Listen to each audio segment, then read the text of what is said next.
Bonsoir et bienvenue si vous nous rejoignez pour Décryptation Numéro d'Info. Plusieurs milliers de manifestants réclamant la fin de la guerre à Gaza et le retour des otages se sont rassemblés mardi en Israël parallèlement à une réunion du cabinet du cabinet de sécurité qui devrait aborder une reprise des négociations en vue d'un cessez-le-feu. Mamadou Diouf, bonsoir et bienvenue.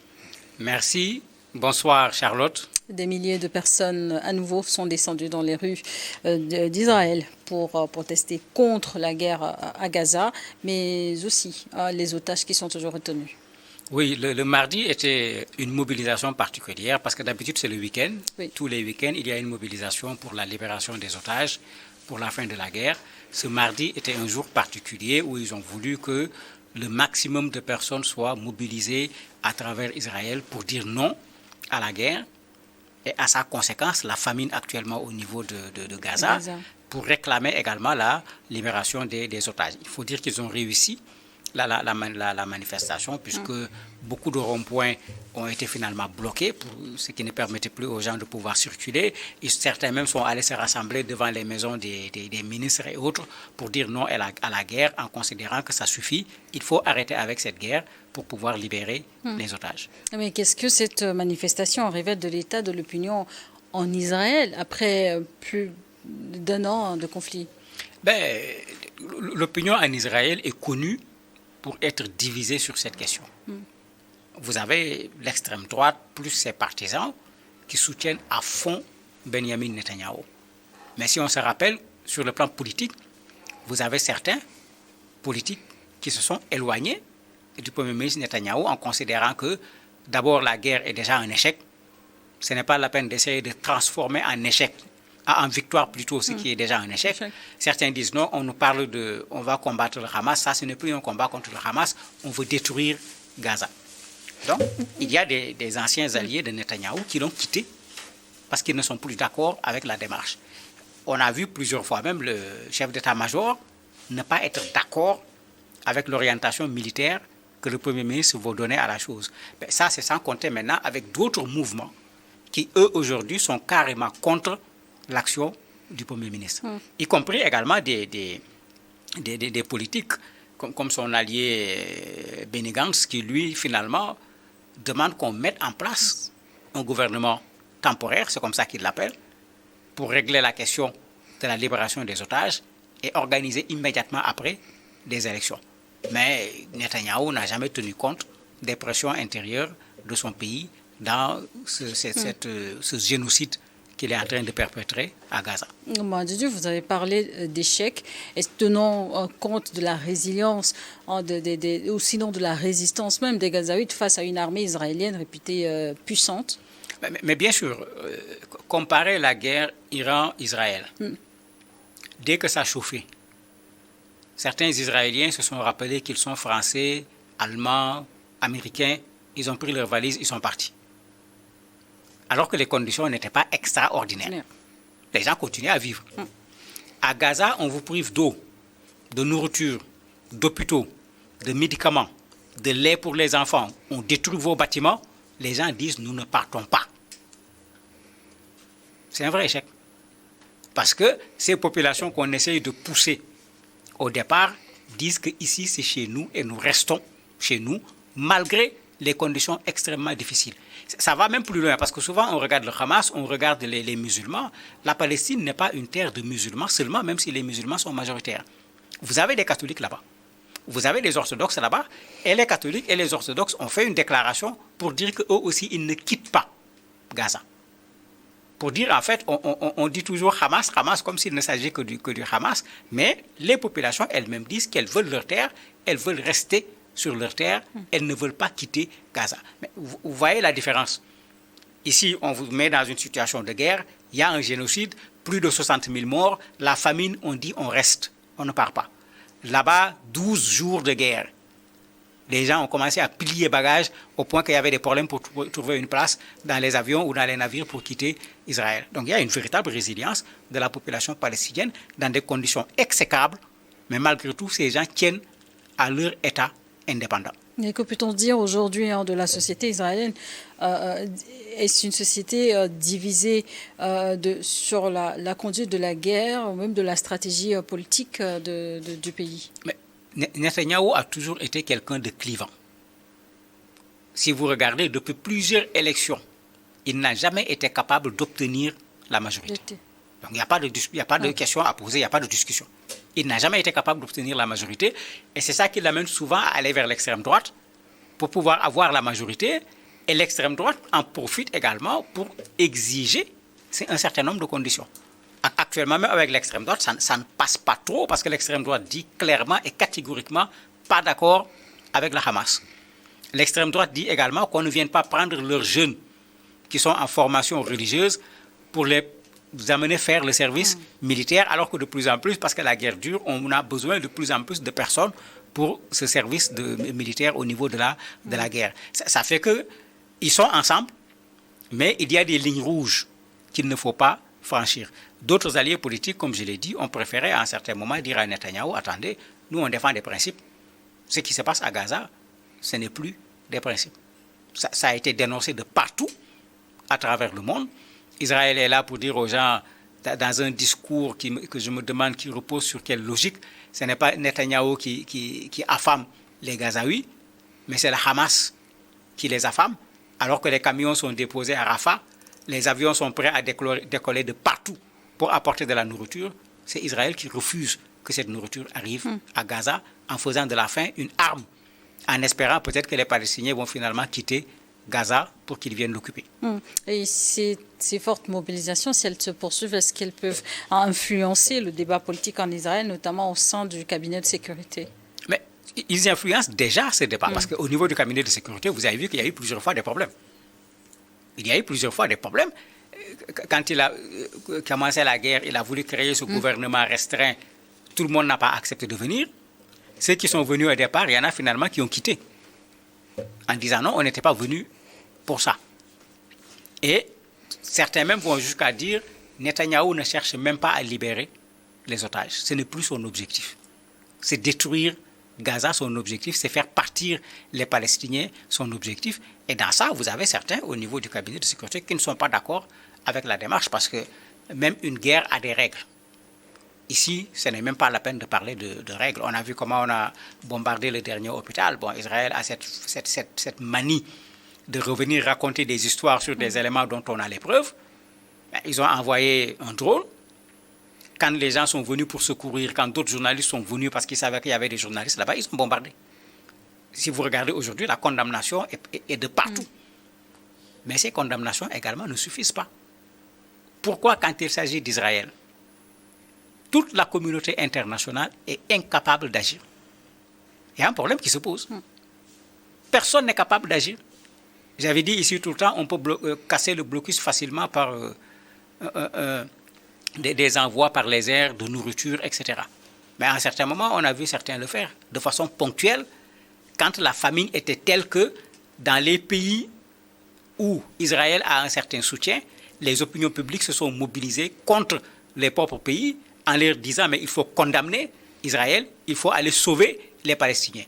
Les gens étaient obligés de faire un geste. Mais où est ce geste-là? Il s'est arrêté. Alors qu'en une journée, on peut donner aux Palestiniens de quoi vivre en faisant un pont aérien. Et ce pont aérien, on l'a connu, ça existait dans l'histoire. C'est comme ça qu'on avait cassé le blocus de Berlin pendant la Grande Guerre. Donc c'est quelque chose qui est connu, mais il y a beaucoup de condamnations, il y a beaucoup de discours, mais il y a très peu d'actions pour arrêter le génocide qui se passe au niveau de Gaza. La réunion du cabinet de sécurité a annoncé la reprise des discussions autour en tout cas des négociations pour un cessez-le-feu. Mais est-ce que réellement ces négociations ont repris ou c'est encore une fois un effet d'annonce? Il y a déjà un plan sur le tapis. Et Netanyahou ne s'est pas prononcé là-dessus. Quand vous lisez les journaux israéliens, c'est ce qu'ils disent, mais ils parlent de négociations sans dire dans quelles conditions, sans donner aucune précision. Pourtant, il y a actuellement une proposition sur le tapis qui a été faite par les États-Unis, l'Égypte et le Qatar. Et cette proposition est acceptée par la Hamas pour qu'il y ait une trêve de 60 jours et que dans cette trêve de 60 jours, qu'il y ait un échange d'otages, puisque c'est des otages de part et d'autre, puisque c'est des Palestiniens que les Israéliens sont venus attraper, amener chez eux. Il n'y a pas eu de procès pour les condamner ou quoi que ce soit. Donc, ils demandent à ce qu'il y ait cette trêve et qu'il y ait cet échange. Donc, si c'est la libération des otages qu'on veut, ben voilà une solution pour libérer les otages qui ne demandent pas de bombardement, qui ne demandent pas la guerre, mais ça démontre encore une fois que l'objectif de Netanyahou, ce n'est pas simplement la libération des otages. Justement, mais la question reste sur la table, le sort des otages qui, je veux dire, encore au cœur des discussions, mais où sont les négociations pour leur libération? Est-ce que c'est prometteur? Tantôt c'est prometteur, tantôt ça ne l'est pas. Parce que les Palestiniens ne sont pas fous. Ces otages sont une sorte de butin de guerre pour eux, un moyen de pression également sur Israël. Donc ils ne vont pas accepter de les lâcher tant qu'Israël n'aura pas fait un pas qui va être un pas consistant. C'est pourquoi les Palestiniens posent le problème de mettre fin à la guerre et de résoudre définitivement ce problème, que l'armée israélienne quitte Gaza, que le corridor de Philadelphie, là où se trouve la porte de Rafah, que Israël quitte également cet espace-là, que l'aide humanitaire puisse arriver. Mais quand vous voyez ce que Netanyahou fait, mais c'est tout le contraire de ce que les Palestiniens demandent. Et c'est là où, à chaque fois, on bute sur les accords. Le problème, ce n'est pas les otages. Les Palestiniens n'ont jamais dit on ne va pas libérer les otages. Mais ils disent qu'on ne va pas libérer les otages tant qu'un certain nombre de conditions n'accompagnent pas la libération des otages. Donc si c'était la libération des otages, mais c'est facile à obtenir. Les Israéliens l'ont parfaitement compris, de sorte qu'ils sont en train de remettre en cause l'action de Netanyahou en disant qu'attendez, lui, il met plutôt en danger la vie des otages parce qu'il est dans des opérations militaires supplémentaires aujourd'hui en essayant d'occuper Gaza. Et quel rôle jouent les puissances étrangères, notamment les États-Unis, le Qatar ou encore l'Égypte dans ces tentatives de médiation? Les rôles ne sont pas les mêmes. Les États-Unis sont un allié d'Israël. Vous voyez, Trump a prévu aujourd'hui ce qu'il appelle une grande rencontre sur Gaza. Et ne pensez pas qu'on va parler de cessez-le-feu. Ils disent qu'on va parler du lendemain. C'est-à-dire, après Gaza, on fait quoi? Un peu comme ce qu'il a fait avec l'Ukraine. Je veux des terres, donc il faut que la guerre cesse pour que moi je puisse venir exploiter. Il a peut-être encore sa riviera du Moyen-Orient qu'il veut construire au niveau de Gaza. Si Trump voulait que la guerre s'arrête, dans les 10 minutes qui suivent, la guerre va s'arrêter. Parce que ce sont les armes américaines, c'est le renseignement américain, c'est le financement américain qui est à la base de ce que Israël fait aujourd'hui au niveau de Gaza. D'ailleurs, vous avez un fonds suédois, je crois, qui a décidé même de sortir ses actions de Caterpillar en considérant que ce sont ces camions Caterpillar qu'on utilise pour détruire les maisons des Gazaouis. Pour dire que si les Américains, Trump en particulier, voulaient que cette guerre s'arrête, ça va s'arrêter. L'Égypte a une posture compliquée. C'est un pays arabe qui fait quand même un effort pour trouver des solutions. Souvent, les négociations se font au Caire.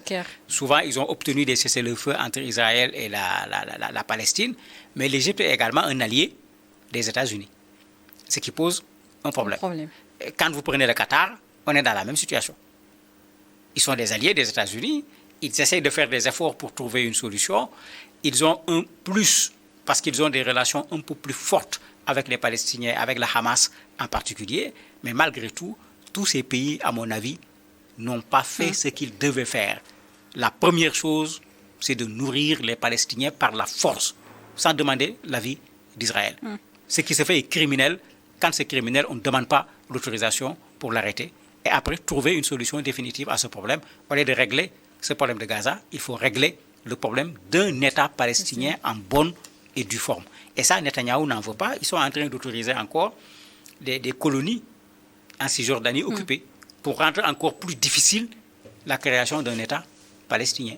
La population de Gaza, on le constate, en paie un lourd tribut dans ce conflit. Les manifestations géantes, est-ce qu'elles prennent également en compte la question humanitaire dans la base de Gaza ou est-ce qu'elles se concentrent uniquement sur la question relative aux otages? Les manifestations prennent en compte le tout. Vous avez en Israël des gens qui sont contre le fait qu'on affame les populations de Gaza. Vous avez des gens en Israël, bien avant cette guerre, qui ont de tout le temps été pour la solution à 2 États. Ceux-là, quand ils manifestent, il y a la question des otages dedans, c'est vrai, mais il y a des convictions que ces mouvements avaient depuis fort longtemps qu'ils défendent. Vous avez en Israël également des Arabes, qu'on oublie assez souvent, qui, quand ils manifestent, eux, insistent plus sur le génocide, sur la famine. Mais quand vous regardez les banderoles, quand vous regardez les slogans, mais ces gens parlent également de cette situation humanitaire qui n'est plus acceptable au niveau de Gaza. D'ailleurs, vous l'avez ailleurs, hein, vous avez de très grosses manifestations parfois dans des pays occidentaux. Il y en a eu au Maroc, ça fait peut-être quelques semaines, où en ce moment, on insiste davantage sur le fait que ce qui se passe à Gaza n'est plus acceptable d'un point de vue humain. Il faudrait que ça cesse. Mais ceux-là ne sont pas les décideurs. Et à votre avis, quelles sont les conditions politiques ou militaires minimales pour qu'un cessez-le-feu viable voie le jour dans les prochaines semaines? La première chose, c'est la sanction. Vous voyez, les Nations Unies viennent de déclarer la famine au niveau de Gaza. Israël conteste et demande même aux Nations Unies de revenir sur la déclaration de la famine, alors que la famine est dans tous les écrans, tout le monde voit. Y compris même les otages, puisque le Hamas leur a montré également leurs otages décharnus. Parce que bon, si tu n'as pas à manger, je ne vois pas qu'est-ce que tu vas donner à manger à celui que tu tiens comme prisonnier. Ça veut dire que, malgré que la situation elle est là, évidente, Netanyahou, excusez-moi l'expression, s'en fout. Il ne comprend qu'une seule chose, c'est la force. La dernière guerre avec l'Iran est la preuve. Ils avaient peut-être pensé qu'ils vont aller passer sur l'Iran assez facilement. Quand l'Iran a commencé à envoyer ses missiles, ils ont obligé leurs journalistes à ne pas montrer les dégâts, puisque les dégâts sortent aujourd'hui, qu'on avait cachés à l'époque. Mais ça veut dire que ce que Netanyahou comprend, c'est la force. Il y a 2 choses. Soit il accepte de venir négocier tranquillement, mais soit il est sanctionné, parce que tout est là pour qu'il soit sanctionné. Il ne faut pas qu'on oublie que la CPI l'attend.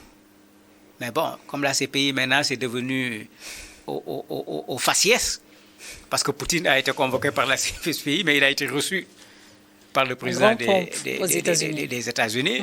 Netanyahou est défendu par certains pays européens contre la CPI, alors que c'est ces mêmes pays européens qui demandaient à la CPI d'attraper Poutine et de le juger. En fait, c'est ça la réalité d'une communauté internationale où on ne croit plus aux principes, on ne croit plus aux valeurs, on est partisan, on poursuit des intérêts. Cette communauté internationale, il faut la remettre en cause à travers une remise en cause de l'Organisation des Nations Unies pour qu'on aille vers un monde où la justice sera la justice pour tout le monde. Merci, Mamadi Diouf, d'avoir accepté de répondre à nos questions. Merci à vous également de nous avoir suivis dans Décryptage du jour.